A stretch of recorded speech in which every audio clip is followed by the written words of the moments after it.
Hello and welcome to the third episode of the Class Act podcast with Lauren and Bron. Like last week, we'll have a weekly news roundup, the not so hot Twitter take, and while I'm still allowed, we'll also have clown beef. Yes, so moving first of all straight into the news roundup, I think we'll better update you all first on the US election. Contrary to some beliefs, Joe Biden actually did manage to win the presidency, but is now being blocked from having a smooth transition to the White House by Trump, who's claiming that the election was fraudulent. You know, I really want to see Trump get evicted from the White House, like reality star, Big Brother style. As if, like, did you ever see Nikki Graham in like season 7 or something like that years ago? Yes. I just want to see Donald Trump sitting in the diary room going, "Who is he? Who is he? Where did you find him?" About Joe Biden, just sobbing. That would be so funny. I'd love Davina to be like, "Come on, Donald, your time's up. Quick, you've got a minute to say your goodbyes." A minute. It would be iconic. Hey, tell you what though, maybe that's what Boris Johnson's doing with our Dominic Cummings today since he's leaving. Oh God. Oh, I know. My favourite hot... I only wish I could have seen I know, that. my favourite hot take on that one is Dominic Goins. I just find it so funny. I don't know why. It's so cringy, but I think it's hilarious. Can't wait for all the headlines tomorrow. Oh, the Sun's headline tomorrow will be a sight to behold, I'm sure. Oh. Anyway, speaking of the Tories, a Tory MPs received backlash after claiming that Northerners like football and Southerners like opera.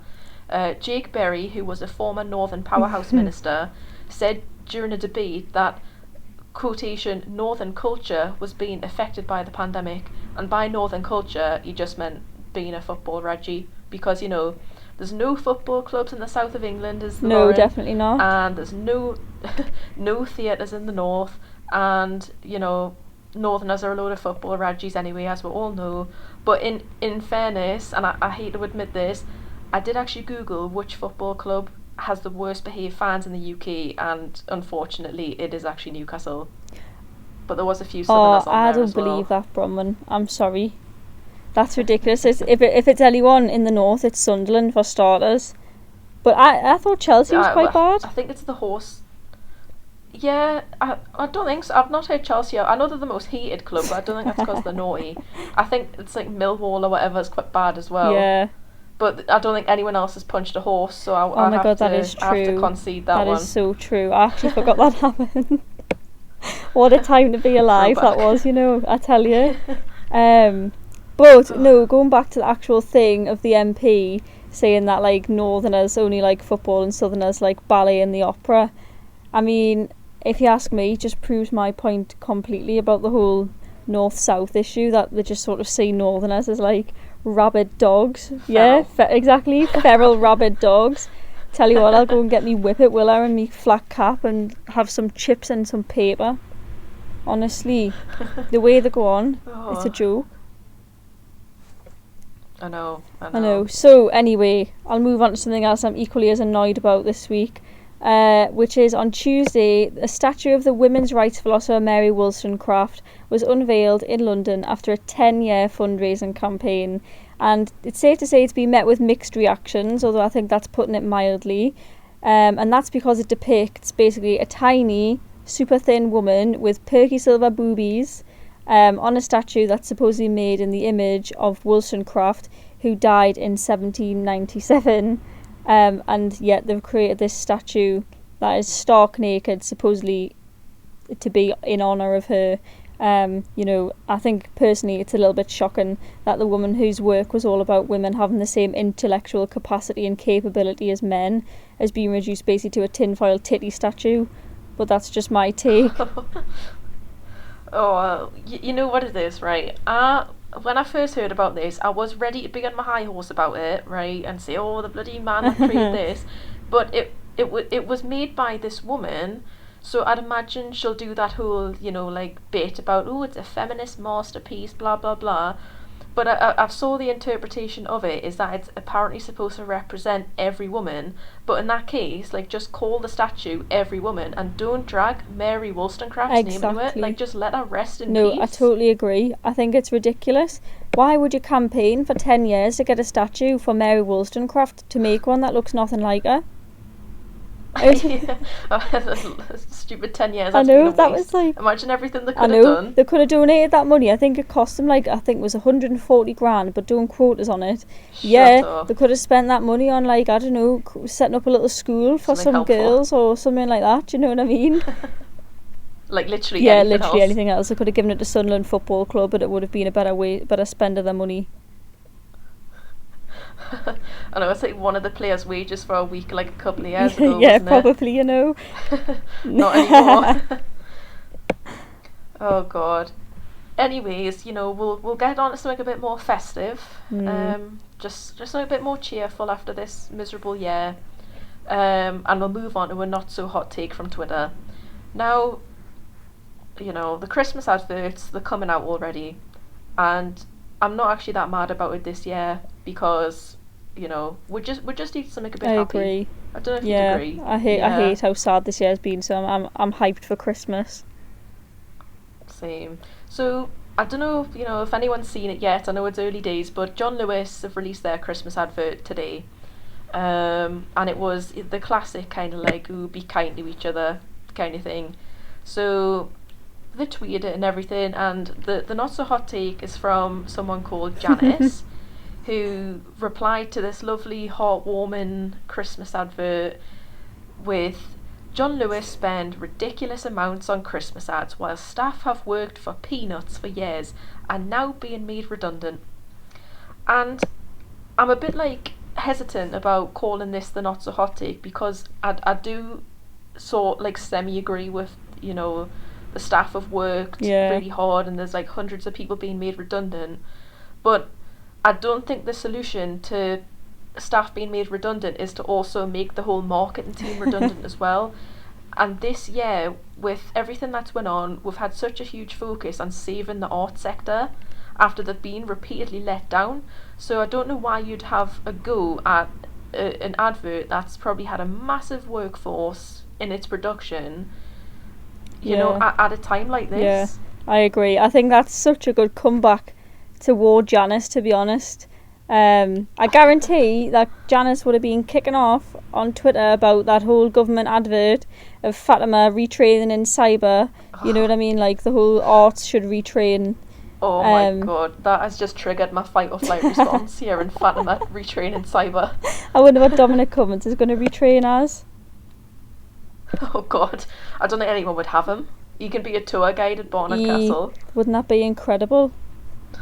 Driving instructor, optician. I know. Oh my God, there's 3 days ago, Specsavers at Barnard Castle released a job for what do you call them, an ophthalmologist? Is that what they're called? People who check your eyes. Eye specialists. They literally put up an application 3 days ago, and now Dominic Cummins is gone. I reckon he's going for the job. You know what it is? Specsavers have really cashed in on this. Yeah, they're so clever with their marketing. They're clever. That's why people shouldn't retrain. That's it. You know what it is? I kind of want to see a Specsavers Christmas advert with Dominic Cummins in it. Because they always, because Specsavers, if there's one thing they're good at, it is guessing the mood of the nation. I'll give them that. But I don't know, with the Christmas adverts, like some years I do think they like miss the mood, like they don't catch quite the same vibe, and obviously there hasn't been that many come out this year so far, but I am kind of dreading some of them. You just picture, you know, the like lonely old man and like a kids choir singing in the background, something about isolation. I know. I did think John Lewis was going to go down that line though. I thought they were going to be like, oh, COVID, and like if there's one thing people don't want to see at Christmas, it's coronavirus on a Christmas advert. Exactly.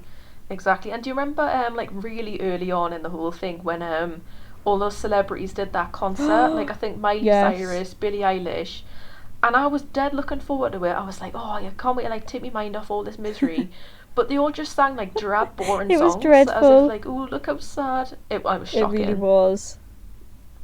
I was like, oh god, like we'll all just wallow in self-pity even more then. Yeah, no, fine. that's what was it that they did? It was like a live in lockdown thing, wasn't it? And Elton John did it, and he was really bad actually when he was performing. But like the whole thing was He's tragic. Like 80 though, isn't he?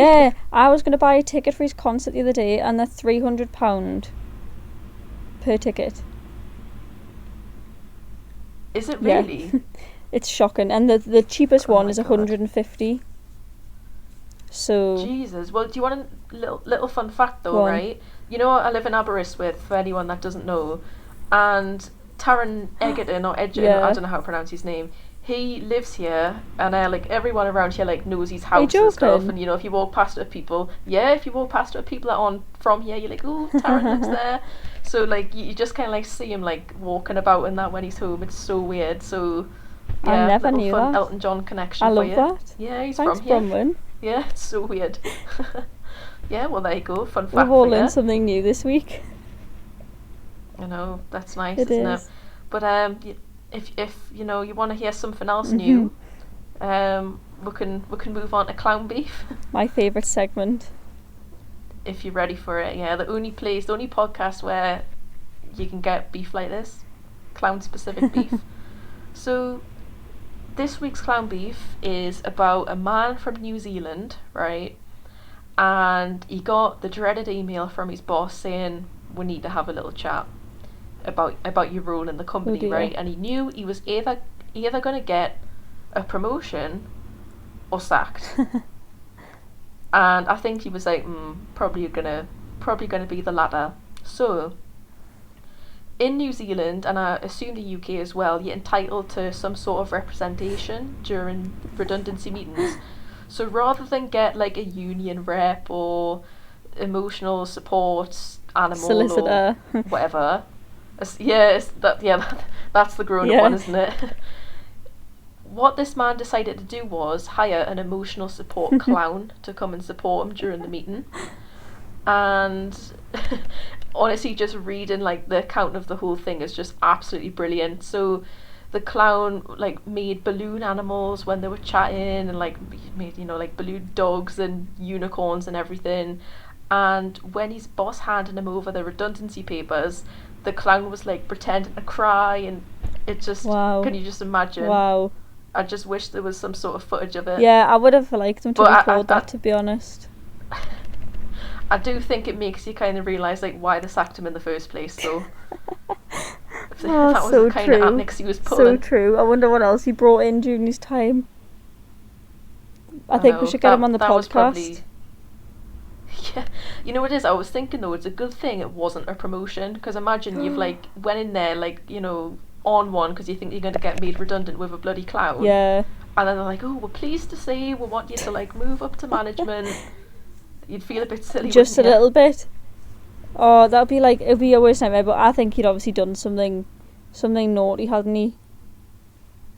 I think so. Yeah.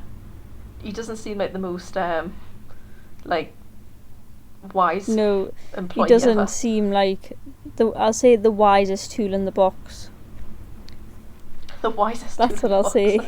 The brightest bulb on the sunbed. I've never heard that one before. I've never heard that. It's the Geordie version. Brilliant. That's my new one. Aye. Love that. Aye, but you know, this happened. It's not like the most recent story. It happened like last year.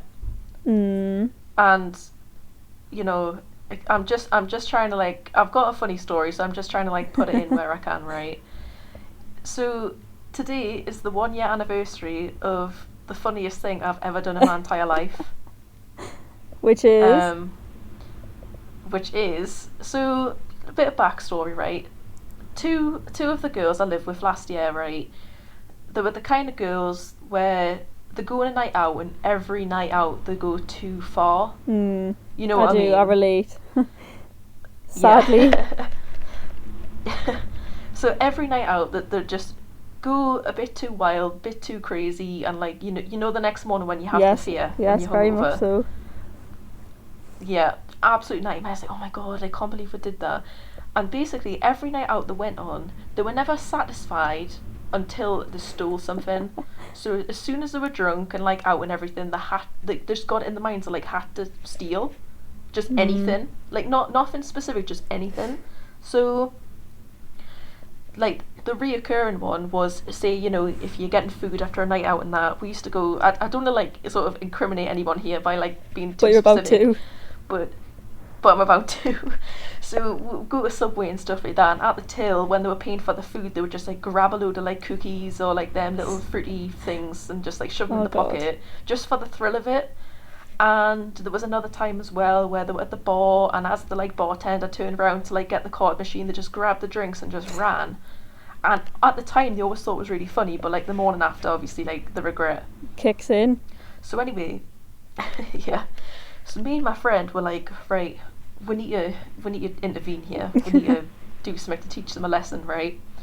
So we sat down for ages and we wrote this letter as if it had come from the nightclub that they stole the drinks from.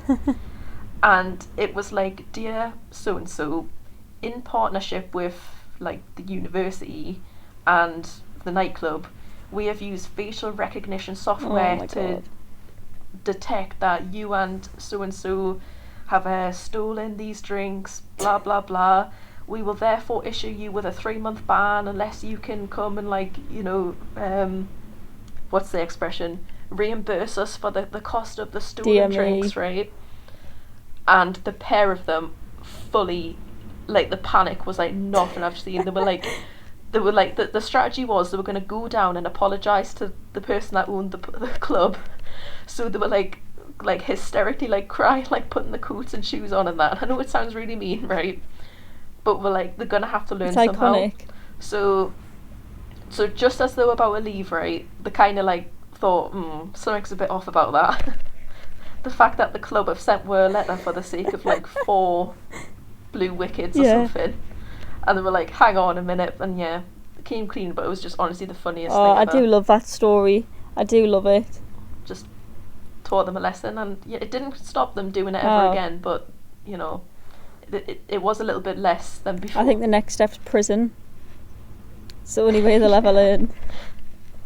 Exactly, it is, isn't it? But now she's come a long way. One of the girls, she's now, you know, a young professional. So I like to think I had a hand in that. I bet you did, Bronwen. You do good things for good people. Rehabilitated. By completely scaring her. Yeah. Oh, brilliant. Well, I think that is all we've got for this week. It's been a bit of a longer one this week. So I'd just like to say, obviously, on behalf of me and Bronwen, thanks everyone for listening, and remember to follow us on the gram at Class Act Podcast and on Twitter, which is Class Act PCast original.